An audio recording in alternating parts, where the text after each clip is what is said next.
Best build for a Longbow Dagger. In today's video, you'll find out everything what you need to know regarding stats, skills and gear for this combination of weapons. Before we start, let me just say, subscribe to my YouTube channel to see more of Throne and Liberty videos in the future.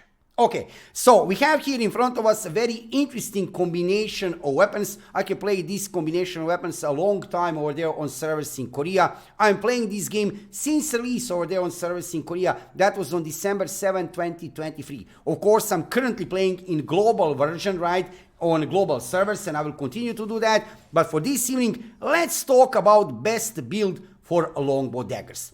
Let's start with skills of Longbow. Now, as you can see here in front of you, I will start with Zephyr Knock. This skill here specifically is very, very important. It's must have. You can do whatever you want regarding skill specializations. However, I recommend to you to use all of these here, right? You can assign these points. Later you can adjust if you don't like this, but I can highly recommend to you damage increase, collision, and cooldown. Use all three possibilities for Zephyr Knock. Let's go further with another important skill for Longbow. This is like must have. It doesn't matter, are you building this combination for PvP or for PvE? For both, Zephyr Knock, this first skill, and strafing. Oh, what do I do? Okay, it doesn't matter. Strafing are mandatory to use. Now, regarding strafing, you can add here mobility. If you want, absolutely, if you have enough points, all depends on Dagger, how will you assign points to Dagger, but I can highly recommend to you, Gale and consecutive use, mandatory for strafing. Let's go further with another mandatory skill for Longbow, absolutely must have, Tornado. Now, Tornado is actually, I can show here, you can see it, Arrow Vortex. But when you add these effects, Tornado is becoming something incredible. PvP-wise and PvE-wise, but specifically for PvP. Nevertheless, it doesn't matter. Are you building your combination for PvP or for PvE? Tornado, Strafing, and Zephyr Knock are mandatory to use. Now, another main skill, one of the main skills currently of Longbow is Deadly Marker, especially when you play in group, in party with other players. Now, regarding Deadly Marker, how to use it properly, when and in what way, I could make a separate video. Just to let you know, use this skill. That's it. Try to play it. Try to play with this skill. You know what I mean. Let's go further with another interesting skill from Longbow. This is Decisive Sniping. Here we have lots of options regarding assigning points. This is my option. I can go with damage increase, mobility, and charging time. However, you can play around. If you like this decisive bombardment, this is changing skill a lot. I don't like this. Specifically, it's not for my gameplay style. However, just to let you know, decisive sniping is skill with extreme damage, longer cooldown, extreme damage. Check it out. Absolutely one of the skills which I would say you must use. PvP wise and PvE wise. Like I said, for skill specializations, it's up to you. You can add here maybe charging time instead of damage increase or instead of mobility. It's up to you. Now, another important skill specifically for PvP. I mean, if you don't want to use it in PvE, I will completely understand. Ensnaring Arrow is actually bind. You can use it, you need to use it in PvP. If not for PvE, you can remove it from your skill bar. Nevertheless, in generally, I use it anyway, just because I like it even in PvE. Now, this skill here, Nature Blessing, I like the most. I'm using it. I can also increase here Vitality. You can go with cooldown or this attribute if you have enough points. Also, in endgame, I can highly recommend to you Healing Touch. Another regenerating HP skill. So don't get me wrong here, a Longbow is not a healing weapon. Let's make that clear. Wand is a main healing weapon of this game. Still, Longbow is very nice for support yourself or your team members. So use this right Healing Touch.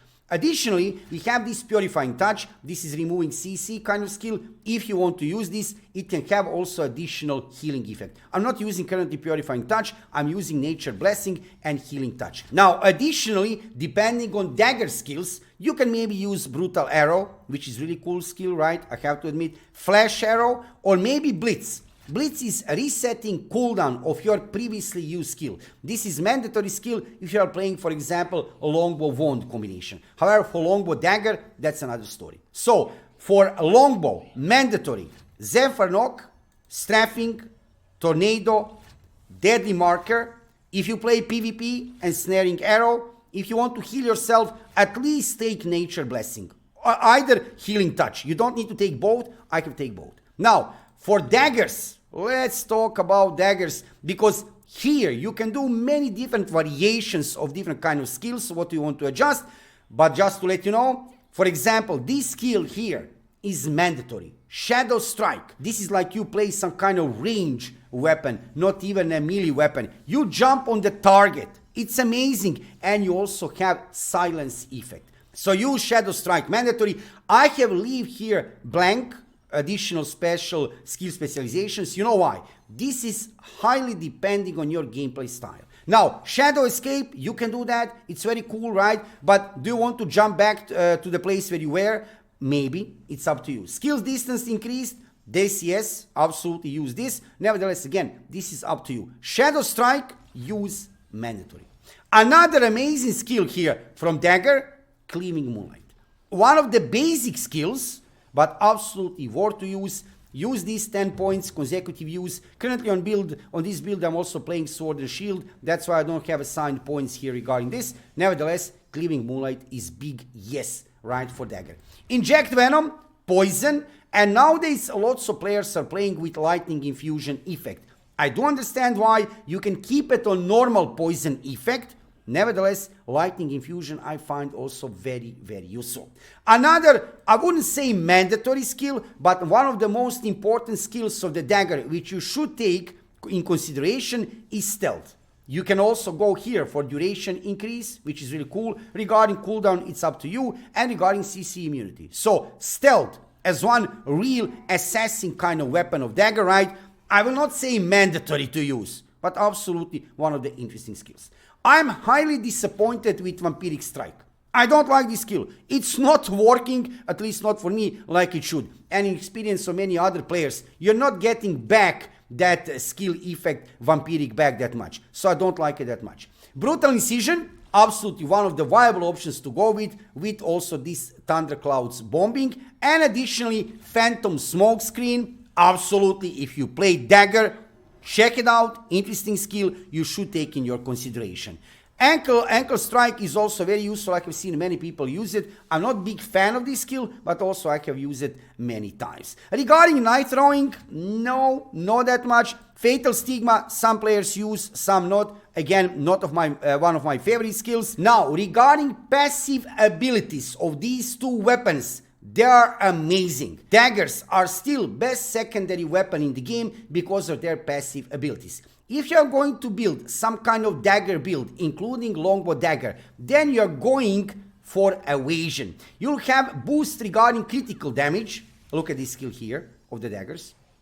It's really interesting, right? Also, what is very important, this skill here. So, you'll have increased evasion. When we are going to talk about gear a little bit later, then you'll go for evasion in your gear parts in general regarding the traits. So, regarding passive abilities for Longbow, also check this one. These three I would be mandatory to use: Steady Aim, Sniper Sense, and also Rapid Fire Stance. Regarding daggers, mandatory to use, increased critical damage, also here Shadow Walker. Rest is up to you. This is regarding poison skill if you want to add it. And this one is also interesting regarding a range critical hit chance increased by 66, but on level 5 is 130. So in generally, passive skills of the dagger will highly increase your critical damage and evasion. Remember that. From Longbow, I would go for these three main skills, but you can go a little bit also for healing effect. It's up to you, right? Also this, right? This is shooting additional arrow in that same direction where you are shooting. That is entirely up to you. Now, let's talk about stats and gear. This is very important topic. Regarding stats, let's reset. I actually did reset here everything. So for Longbow Dagger, on what should you focus on? First of all, you should focus on dexterity. Try to reach at least 30. Later you'll have more points. Then perception. This is must have, absolutely must have. Why to reach level 30? Because on level 30, 40, 50, 60 and 70, you're getting additional bonus. So Dexterity and perception, absolutely main focus. Rest what you have, you can put on straight. Now, wisdom, regarding wisdom, you can put some wisdom if you're having issue with mana. That's it. Wisdom is for mana. For this build, I can highly recommend to you. Focus on dexterity, perception, and strength. Try to reach around numbers. Try to reach 30, 40, 50, maybe 60 later when you will have more points, right? I also have here this early gameplay character here in the game, right? So I don't have much points to show you. You can add more on strength, absolutely, but strength, dexterity, and perception should be your focus. Now, let's go further. Let's talk about gear. Specifically, let's talk first about weapons. Regarding weapons, regarding early gameplay, you want to focus on blue resistance weapons. You're getting resistance weapons also during your leveling process. Also, you can get from lithograph system. I have already dedicated videos on my YouTube channel how to get blue weapons, resistance weapons from lithograph. Basically, you need to craft 4 green weapons, which is very easy, and then you get any blue weapon what you want. Take blue weapons, resistance weapons. You can see here, I have here a longbow of resistance.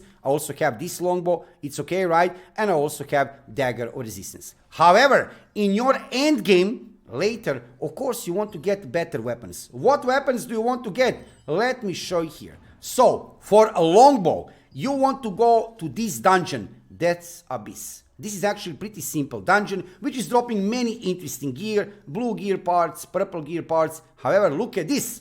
Carnix. Yes, Carnix longbow. You want to have this. Now, there are arc boss weapons in this game. They do exist, but don't forget, arc bosses are not even up for now on global version of the game. One day in the future, we will get arc bosses, but even when we get them, arc bosses are spamming 2 times per week. So what is possibility that you will get some arc boss longbow, or maybe that you will get regarding daggers, that you will get, let's say, 7th dagger? Very low probability. Either you will need to pay huge amount of money, either there is like 0.00001% probability that you will get that weapon. So, regarding a longbow, focus on what I have shown you, and regarding daggers, Cave of Destruction. Another interesting dungeon. Look at this. Legoris Wicked Horns. This is it. This is what you want. If you already have this regarding weapons, you will be very, very satisfied. So run Cave of Destruction and run this Death Abyss. Actually, this Death Abyss is pretty easy dungeon, and this is very, very good weapon for longbow. Amazing weapon. Look at this, Carnix Eye. Range 9% up for you and your party members within 16 meters. Strength is going up for 7. Critical hit chance 84. Amazing weapon, right? And like I said, for a dagger, go to Cave of Destruction. I can highly recommend to you run these 2 dungeons and get these weapons in endgame. Regarding the rest of your gear, accessories, regarding armor, I will not tell you now, hey, you need to have specifically this set and no other set in the game is viable for you. No, I will not say that sentence, because there are so many different sets of the gear. You can see even these dungeons regarding armor are dropping so much of blue and purple gear. You don't need to have necessarily only purple armor. You can get also some very nice blue armor. What you should aim for? You should aim for evasion. Absolutely, regarding your defense skills, you're playing with dagger. If you're not playing with dagger in your combination of weapons, don't go for evasion. But nevertheless, regarding traits and regarding stats in generally, go for evasion. Do you want to have hit? Absolutely yes. Do you want to have crit? Absolutely yes. Focus also on that. Don't go for mana or health. That doesn't make any sense. Nevertheless, like I said, regarding defensive stats, regarding your gear parts, focus on evasion, not on endurance. Endurance is only for that combination of weapons which are not having dagger in combo. If you don't have dagger in your combination of weapons, then go for endurance. In general, you will need dagger if you want to reach that number of points regarding evasion that you can mitigate hit. Regarding everything else, regarding all other stats, I can already show you, right, on this part of the user interface, what you need to focus on. We can go back here, right, again, right, you should focus, right, on dexterity. I can show you that, right? Go with 230 at least for the start. Go perception also 30 to get that bonus. Absolutely. Then put what you have on strength and later distribute your stats between strength, dexterity, and perception. Wisdom, you should go only if you don't have mana. Regarding everything else, you'll go standardly. You'll focus on hit. absolutely critical hit. That will be one of the main stats for rest of your gear parts for armor and accessories. So, boys and girls, ladies and gentlemen, I hope I can manage to help you with this video. This is regarding a longbow dagger. Lots of knowledge I can put in this video regarding skills, stats. Also, check some other dedicated videos on my YouTube channel. I'm preparing new videos also, you will see very soon, regarding other weapon combinations. You will see guides like this one regarding skills, regarding skill rotations. I will also implement that in some of my other videos. This video would take a little bit too long time when I would talk also about skill rotations. But for today, I hope you have get lots of knowledge. I hope you have find out what you wanted to know regarding skills, weapons, and everything in general regarding a longbow dagger. Thank you for watching the video, subscribe to my YouTube channel, follow me on Twitch, and see you soon with another Throne and Liberty video.